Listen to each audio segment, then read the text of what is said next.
Assalamualaikum warahmatullahi wabarakatuh. Hope you're doing well. So, some troubling images and videos coming out of the Mexico City embassy, the U.S. embassy in particular. They are burning effigies of President Trump and, beating piñatas, lighting things on fire to protest his immigration policies. Now, I think this is a terrible strategy. Absolutely terrible. Because if you're showing aggression towards the leader of the country you want to immigrate to, that doesn't really help your case, does it? I have heard how people, for example, Mohammed bin Salman, MBS of Saudi Arabia, people will say things like, you can't criticize him or he'll deny your Hajj request.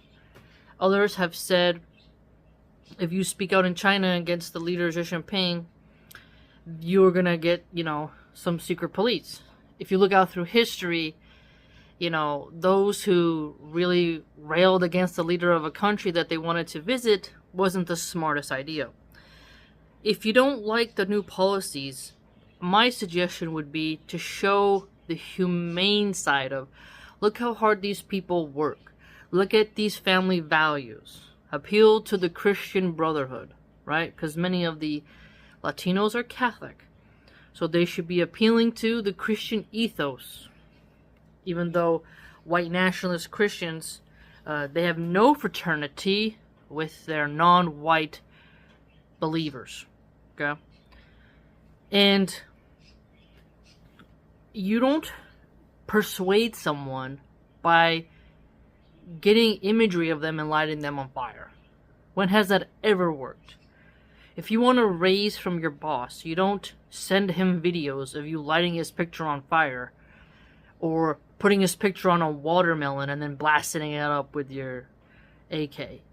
That's gonna make someone harden their heart towards you, and it makes you look quite unhinged. And then you are showing that you don't really have control of your patients and that you're childish and that you are going to be a threat and that you'll just come to the United States and riot and cause problems. You want to be suave and practical, reasonable, show your intelligence, your work ethic, okay? Because there was a concern about how many you let in, they lower wages, this is their argument, and that some knife crime and gang crime has happened, and this is a lot of scapegoating as well. And there's a lot of scapegoating of, drugs are coming in because of the Latinos. It's a tale as old as time, even though there can be nuggets of truth in it. My point would be to show the family man, the hardworking mother, the stay-at-home mom who wants to take care of her children and raise them right, and who is an asset to her community, even though she may be undocumented. You want to appeal to someone's humanity, but you also want to have logic and reason, and you want to show that you're not a burden to the nation. But if you use threats and intimidation, no one's going to really want to welcome you with open arms. Right? That's just not something that makes people say, you know what, I changed my mind. I'm going to let you in the country even though you hate our leader. And we know that Donald Trump has had at least 2 verified assassination attempts. The first one, we've got an actual, his ear stricken. The other guy was far leftist, and he was very pro-Ukraine. White guy. And he didn't, it was at the golf course, I believe, and he didn't get any type of opportunity. So, which we don't want that kind of chaos. We don't need John F. Kennedy chaos going on here. So, you threatening a leader with that type of behavior isn't going to get you the stamp of approval to immigrate. So when a leader has had credible threats made against their life and credible attempts, you beating a piñata with his face on it is not going to make them sympathetic to you. And his supporters are going to see you even more as violent invaders and untrustworthy. So how's that going to bring harmony? I would instead, if I had the ability, you get a camera, your cell phone, whatever, and say, why do you want to immigrate to America? What are you going to do for America? How are you going to keep your kids out of gangs? How are you going to, are you going to use drugs in America? Are you going to sell drugs? You know, are you going to encourage your kids to get good grades? Do you care about pollution? Like, you can ask common questions so that you're like, okay, let's get their brain going. And I think every country has a right to want the cream of the crop for those who come. So hopefully the people can re-strategize, because I don't want to see mass deportations of people who are just working and are undocumented. I don't care if criminals, like they did carjackings, they're part of a gang, if they get deported, who cares? Good riddance, send them back. But if you broke the law by coming through, but you've never done anything bad since then, right? Because it is a crime to come illegally. But if you have just started your own business, you're doing landscaping, selling, street food, you are a nanny, you got something going on, and you are not going to be a burden, and you care about, doing something with your life. A lot of citizens want unemployment and they're homeless. You don't see a lot of homeless Latinos because of the way they live and their family values. So this is important. Some of the moms, they get help with food, but I don't see anything wrong with giving people help with food. Giving poor people food should always be seen as an act of good, especially when food waste management isn't very up to date. It's subpar. When I worked in restaurants, the sheer volume of food we threw away was intense. There had been times where a customer, they ordered something, they got it, they didn't like it, but half the plate wasn't untouched. If we wanted to eat it, the boss would say no. The pastries that were not sold that day, we were told to put them in the trash. We were not allowed to take them home. Okay? Waste of food. Absolute waste of food. If you were someone who is angry about poor people getting food, I'd ask you, you should be more angry. Shouldn't you be more angry at how many restaurants waste food? No one knows how bad inflation's gonna hit you, where suddenly you're like, oh boy, we can barely get enough quality food. And then when you look at the cancer rates in alignment with the rise in processed foods, fake food, you're like, okay, something ain't right here.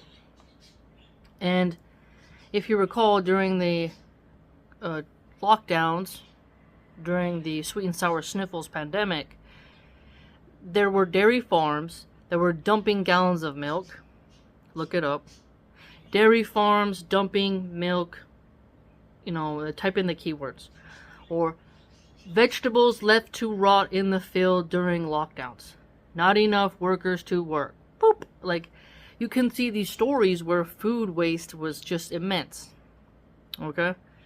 So, we don't really have a good way of getting people fed with nutritious food, and we don't have a great way of encouraging homesteads, and we don't really teach kids about gardening that much in school, and canning, pickling, jarring, culinary arts skills. So a lot of people have lost the skill of cooking, so you have to keep that in mind. When an immigrant comes from an agricultural community and then they go to live in these food deserts, as they call them, with no space to have their own land to work, they have to get some type of food assistance. And because they come from rural areas, they know the difference of real food and fake food. And so I have no problem with helping people get food. I consider it a good deed. And it's important for us to try to help the good people stay and get the bad people out. and I do agree the border should be zipped up. I just worry about the people who have done good, and I don't want to see families torn apart. I don't want to see businesses crumble because they can't get anyone to work. You know, Latinos do a lot of jobs that a lot of pale folks and citizens feel that they are above. And you may say that's a rich person's talking point, but in the restaurant industry, I never saw a white, black, or Asian come to be the dishwasher. It was always Latinos. You look at the industries they dominate in, and you're like, But then you have people who feel very entitled. I don't have to work for penny wages. That's this entitlement when our ancestors, when you think about how much they suffered for thousands of years, every person, before electricity, before indoor plumbing, they really had to struggle. Really struggled. Alright? The amount of men who were very slim compared to how many people in America are gluttonous and struggle with obesity. You can see how soft and entitled Americans have become.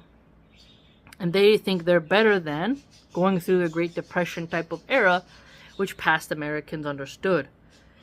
And Latinos, since they come from more poverty, they see it as a stepping up. Whereas an American sees it as a stepping down. You know, you're a failure in life if you are a busser. You're a failure in life if you're a dishwasher. They only value the upper echelons of society and see everyone else as peons. India may have remnants of a caste system, but America does have a classist system where, you know, you don't really respect the common man, and some people do think that their race entitles them to more. And so there are small businesses who, yes, they have hired more Latinos, and not every Latino is undocumented, but some people have gone under the radar and are, and I rather enjoy the hard-working ethos that a lot of the Latinos have. They have taught me quite a lot. Their ingenuity, their strength, and their family values, and the hustler mindset, okay? American hustlers slang drugs. They do crypto scams. They run credit cards. They steal credit card information. When you hear hustlers, majority in America, they turn to crime. Now, when you see first-generation immigrants coming from Mexico, you see them start a business. You also see this with the Chinese as well. They open a laundromat, a nail salon, a spa. It's really freaking awesome and motivational. A donut shop. These are stereotypes, but they're pretty awesome because you see that they did it and they didn't even know the language. They don't have a college degree, from this nation at least. And look at them, they're doing it, and that's awesome. It's very motivating. Okay? So, Trump uses a lot of Latino labor in his hotels. I don't know if they're undocumented or not, but there's a lot of industries that won't be able to fill up overnight of just citizens. Okay? And when I go to the park, this is an anecdotal scenario, but most of the nannies are Latinas, and they're teaching Spanish to these kids for free, technically. Right? And I think that's pretty cool. You're having entire generations of white children from upper-class families who can afford nannies being taught Spanish, being fed ethnic food, and this is pretty cool, I gotta say. And I would rather have if I don't use nannies, but if I had to, I would rather trust an immigrant Latina who has that family instinct over a 16-year-old in high school who's making TikToks instead of watching my kid, It's just not right. Like, the Americana model was like, hire a high schooler to be your babysitter. And then adult content, started making fetish content around the babysitter. And then wives got paranoid, so you would hire an older Latina who's a bit chubby and was more of a homemaker, homebody type, so your husband wouldn't cheat on you with the nanny. And so that to end the preying upon young girls who were babysitters. So the older Latinas they have that skill of child rearing. Now, the generation of older religious white ladies who stay home and cook have that pioneer energy. They are a fading class. It's now the new generation of Latino migrants, and they are the more Mary Poppins type of nannies than the citizens. Okay? I had friends in college who they would do nanny work, and it just didn't seem right because they're not nurturing. They just kind of look at their phones. Whereas the Latina nannies are more very communicative, totally fine with like changing them and taking them out to walk. They were not lazy in taking care of their children, and for half the price. I don't see what's wrong with someone saying, I want to work no matter what. I do think it's wrong when someone says, I won't work unless this, this, and that. In certain climates of our time period, you can negotiate your wage. But sometimes you just can't. So would you rather be homeless with no job or have a job that pays a little bit? Would you rather have no income and be on welfare, or have a job but have to work more hours? And in today's economy, you can do all kinds of jobs. And Latinos, they know how to have multiple people in one apartment. You know, they understand what it is to struggle. Americans have a different sense of struggle. The poor in Mexico are usually not as obese as American ones. The fact that someone in America can become morbidly obese by their own choosing and get disability paychecks and be on welfare and housing assistance just because they can't stop eating, there's something wrong with that. Okay? But a Latino, you don't see too many homeless Latinos. When you drive around California, the Home Depots, the U-Haul centers, the paint shops, you'll see them sticking their thumb out as cars drive by, like trucks especially, wanting to work. Okay? And you pay them $20 an hour to haul some debris out of your backyard, to dig something that you need in, the backyard, whatever it is that they feel that they are capable of doing. You hire them, and this is affordable, fast, and easy, and they risk a lot. And even when it's raining, they're standing out there waiting for work. They're not lining up at the social services center wanting food stamps and wanting all this stuff. They work hard, and I admire them. So that ethos is important, and so many Americans are aborting their kids. Motherhood is not an American value anymore. Women sterilize themselves through birth control, fornicate, get abortion, go to college, take on debt. They see kids as a clump of cells.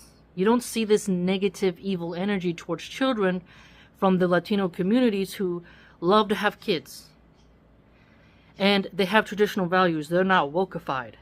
So I see a great benefit in inviting them. And if you want to make rules where you accept more women and children, that's fine. But then you have to make sure there's men in the community, you see. And the men of those countries, as I've mentioned, have more fertility because of their diets. They have more testosterone because of their diets. City guys, they have declining fertility. It's just a fact.